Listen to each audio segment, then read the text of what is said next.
சாலிஹா பானு. நான் 8th B-ல படிக்கிறேன். இங்க இருக்க டீச்சர், சார், ஸ்டூடெண்ட்ஸ் உங்க எல்லாருக்கும் வணக்கம். இந்த வீடு பழைய கால பசுமை வீடு, பழங்கால பசுமை வீடு.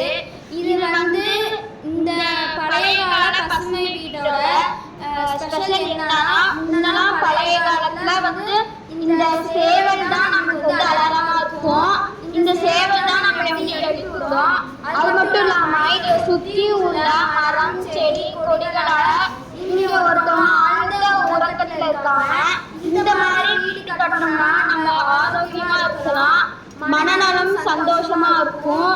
இப்ப இருக்க சொசைட்டிலாம் ரொம்ப மாசு அடைஞ்சு ரொம்ப கொரோனா வைரஸ் அது மாதிரிலாம் ரொம்ப பாதிப்படைக்குது. இந்த மாதிரி சமூகம் இருந்தோம்னா எந்த பிரச்சனையும் நமக்கு வர தேவையில்லை. இது எல்லாருக்குமே ரொம்ப இந்த வீடுக்கு ஆரோக்கியத்தை கொடுக்கும், எந்த நோயும் ஏற்படுத்தாது. இயற்கையான வீடு, இயற்கையான நாடு நமக்கு தேவை. அப்படின்னா இந்த மாதிரி வீடு கட்டினீங்கன்னா மரம் வீடு சுத்தி தோட்டங்கள் வைங்க. வீட்டுக்கு ஒரு மரம் வளர்ப்போம், மழை